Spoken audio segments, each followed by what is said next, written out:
গণভোটের বিরুদ্ধে অবস্থান নিন, দেশকে বাঁচান, দেশকে বাঁচান। এইটাই হলো আসল কথা। আমাদের সঙ্গে আলাপ করতেন, আমরা বলে দিতাম আমরা দেশের স্বার্থ ভালো চাই। আমরা কেউ আমাদেরকে যেটা বলা হয়েছে, আমি আবার একটা কথা এখানে বলা দরকার, আমাদেরকে যেভাবে বাস দেওয়ার চেষ্টা করা হচ্ছে এবং হয়েছে সেটা সম্পর্কে আপনাদেরকে বলতে চাই। 1 জুলাই 2024 সালে প্রথম কোটা বিরোধী কোটা সংস্কার আন্দোলন হয়। 3rd অফ জুলাই আমি সংসদে দাঁড়িয়ে বলেছিলাম যে এটা শুধু ছাত্রদের কোটা সংস্কার আন্দোলন নয়, এটা হলো বৈষম্যের বিরুদ্ধে আন্দোলন, এবং এই বৈষম্যে বাংলাদেশের সকল মানুষ একজোট হবে, এবং এই বৈষম্যের কারণে এইটার বিরুদ্ধে যুদ্ধে বাঙালিরা কখনোই পরাজিত হয় নাই। সর্বোচ্চ সবসময় ত্যাগ স্বীকার করতে প্রস্তুত থাকে। আপনারাও এটা সামনের দিকে এটা হবে, এবং এইটার ব্যাপারে হুঁশিয়ার করেছিলাম। পরবর্তীতে 5 তারিখে 6 থেকে প্রত্যেক দিন, যদি জুলাই মাসে দেখেন আগস্ট মাস পর্যন্ত, প্রত্যেক দিন আমাদের বক্তব্য আছে এই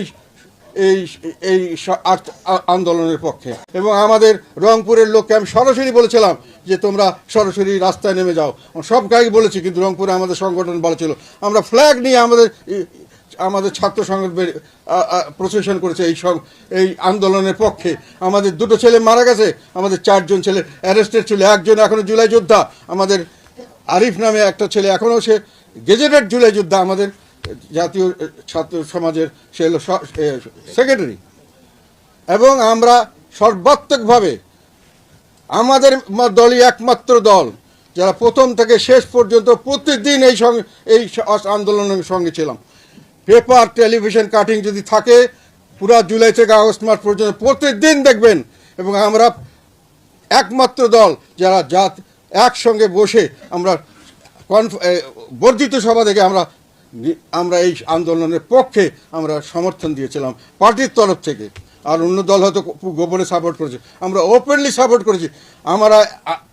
আমি সর্বপ্রথম এখানে যে ছেলেটা মারা গেছে আমাদের আবু সাইদ রংপুরের, তার কবর জিয়ারত করেছি। আমি সর্বপ্রথম বলেছিলাম এরা মুক্তি সেনা, এদেরকে আমরা বীর মুক্তি সেনা হিসেবে এই জুলাই যোদ্ধাদেরকে আমরা চাই।